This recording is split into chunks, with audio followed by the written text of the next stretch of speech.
Good morning everyone.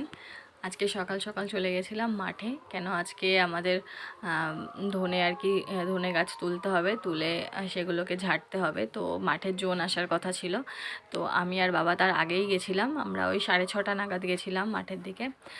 ওই যে বাবা বেঞ্চ নিয়ে যাচ্ছে, বেঞ্চ ঝাড়াই করার যে ইয়েগুলো হয় ওগুলো সবার কি নিয়ে যেতে হবে। আমিও একটু হেল্প করছিলাম। আমি বস্তা আরও যে নেট যেগুলো লাগে তো সেগুলো সব নিয়ে যাচ্ছিলাম বাবার সঙ্গে। তো তখন 6:30 মতো বাজে। তো তখনও মাঠে ভালোই কুয়াশা দেখুন। অনেক জায়গায় প্রচুর গরম পড়ে গেছে, যেমন কলকাতা সাইডে আমার দিদি বাড়ি, ওখানে ভীষণ গরম পড়েছে, ফ্যান চালাতে হচ্ছে সব সময়। আর আমাদের এখানে এখনও কুয়াশা, রাত্রে ঠান্ডা। তো যাই হোক, ওয়েদারটা বেশ সুন্দর। তারপর এখন আমি যাচ্ছি জমির দিকে, আর জমিতে যাওয়ার পথে এই কুমড়ো ক্ষেতটা পড়ে। তো ভালোই কুমড়ো হয়েছে আর কি গাছে। এই জমির অনেক ফুল আমরা খেয়েছি, মানে কুমড়ো ফুল। তো তারপরে আমি চলে এসেছি জমিতে। তো জমিতে এসে যথারীতি বাবার সঙ্গে কাজে হেল্প করতে গেছি, তো সেটাই করছি। এখানে ধনে গাছ তুলছিলাম আর কি। তখনও আমাদের জমিতে জোন আসেনি। ওনারা 7:30 মানে 7টার পরে আসেন। তো আমি বাবাকে আর কি হেল্প করছিলাম, বাবা আর আমি এই গাছগুলো তুলছিলাম আর কি। তো এখানে এগুলো তুলে আবার রাখারও একটা নিয়ম আছে। আমি সেটা জানতাম না, আমি জাস্ট তুলেই এমনি রাখছিলাম। তো বাবা আবার বলল যে দেখিয়ে দিল আর কি কীভাবে কী করতে হবে। তো সেগুলো রাখলাম। এগুলো আমরা ফার্স্টে জায়গাটা পরিষ্কার করছিলাম গাছগুলো তুলে, কারণ এখানে ঝাড়াই করার ওই মানে মেশিন হোক আর যাই, বাবা কিছু একটা নিয়ে আসবে আর কি।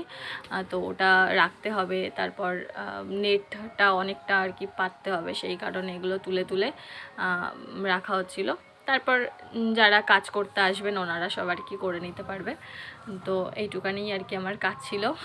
তো সেটাই করে আর কি আমি আবার বাড়ি চলে এসেছিলাম তাড়াতাড়ি। কেন আমার পড়ানো ছিল 7:30 থেকে। মাঠে গেছি 6:30টার দিকে, মানে এই 1 ঘন্টা মতো আর কি মাঠে আমরা কাজ করেছি, মানে আমি কাজ করেছি, বাবা তো ওখানেই ছিল। তো দেন আর কি আমি বাড়ি চলে আসছিলাম। তো বাড়ি আসার পথে, মানে যাওয়ার পথে যে পুকুরটা পড়ে, ওই পুকুরের কাছে প্রচুর ফুল গাছ রয়েছে। এখানে আকন্দ গাছ ছিল, তারপর নীলকণ্ঠ গাছ, এখানে জবা গাছ। তো বাড়িতে গিয়ে যেহেতু আমার পুজো দিতে হবে, তো আমি আবার কয়েকটা ফুল তুললাম। কেন আজকে আমি আমার বাড়ির গাছে সেইভাবে ফুল পাইনি, রাস্তার সাইডে গাছ তো, মানে অনেকে তুলে নিয়ে যায়, তো সেই কারণে আর কি ফুল পাইনি। তো আমি গাছ থেকে কয়েকটা ফুল তুলে নিলাম। মানে এখানে মাঠের মাঝখানে তো সেইভাবে কেউ আসবে না ফুল তুলতে। তো গাছে প্রচুর ফুল ছিল, আমার যে কটা লাগবে আমি সে কটা তুলে নিলাম। আর এই পুকুরটা আর কি, এই পুকুরে আমরা আগে এসেছি স্নান করতে, মানে আমি খুব কমই করেছি পুকুরে স্নান, তবুও মানে এসছি আর কি কয়েকবার। আমার দিদা আগে যখন আসতো তখন দিদার সঙ্গে আসতাম পুকুরে। নর্মালি তো পুকুরে সেইভাবে আসা হয় না, তো এই পুকুরে অনেক স্নান করতে এসেছি আর কি ছোটোবেলায়। আর এখান থেকে অপরাজিতা ফুল হয়েছে এখানে। তো এগুলোকে নীলকণ্ঠও বলা হয়। এখন এই ফুলগুলো খুব একটা দেখা যায় না, মানে আমার বাড়ির সাইডে নেই। তো এখানে দেখতে পেয়ে আমার খুব ভালো লাগলো, আমি কয়েকটা তুলে নিলাম। তারপর সামনে একটা ছিল জবা গাছ, লাল জবা গাছে তো পুরো একেবারে গাছ ভর্তি ফুল, আর গাছের অনেকটা উপরে। তো অত উপরে আমার হাত যাবে না, আর মানে অত ফুল আমার লাগবেও না। তো যেই কয়েকটা লাগবে আমি সেই কটাই আর কি নিয়েছি। তো এখানে এই গাছটা জাস্ট আমার খুবই ভালো লাগছিলো, গাছ ভর্তি একদম ফুল। তো আজকে সকাল সকাল মাঠে এসে বেশ ভালোই কাজও হলো, তারপরে পুজোর ফুলও আমার হয়ে গেল। তো ভালোই আর কি হলো সব কিছু। তো এই যে গাছের মাথায় পুরো ফুল ভরা, তো এত ফুল তো আর আমার লাগবে না। আর অত উঁচুতে ফুল পাড়াটাও সম্ভব না, যথারীতি যুদ্ধ করে ফুল পাড়তে হচ্ছে আমার, কেন অনেকটা উঁচুতে ছিল। তো অনেক কষ্টে আর কি দুটো একটা আমি পেরেছি।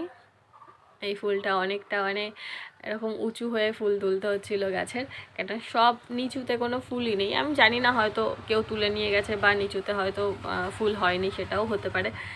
তো ওপরের দিক দিয়ে কয়েকটা আমি ফুল তুললাম, তুলে আমি বাড়ি চলে আসলাম। কারণ বাড়ি এসে আমি তখন বোধহয় 7টা বেজে গেছিলো, 7টার বেশি হয়ে গেছিলো, কেন আমার 7:30 থেকে পড়ানো ছিল। আমি সেই কারণে তাড়াহুড়ো করছিলাম। তারপরে তাড়াতাড়ি করে আর কি আসলাম, এসে দেখছিলাম যে সবাই পড়তে চলে এসছে। তো বাড়িতে দিদা ছিল, দিদাকে বলেছিলাম যে ওরা আসলে বসতে বলতে। তো যাই হোক, আমি এতগুলো ফুল তুললাম। এই ফুলগুলো তুলে নিয়ে এবার বাড়ি যাব। এই এই যে আমার বাড়ি যাওয়ার পথ, এখানে অনেক শাক হয়েছে আর কি, সেগুলোই দেখাচ্ছিলাম। এই শাকগুলো খুব ভালো লাগে খেতে। আর এই কুমড়োর জমির পাশ দিয়েই গেছি, তো আমি তখন রাস্তার ওই পাশ দিয়ে যাচ্ছিলাম, আর এখন এই পাশ দিয়ে যাচ্ছি আর কি। এটা আমার এখন বাড়ি যাচ্ছি। তো বাড়ি গিয়ে আবার পড়াতে হবে, মানে একটার পর একটা কাজ সব রেডি থাকে, শুধু করতে হবে সারাদিন ধরে বাস।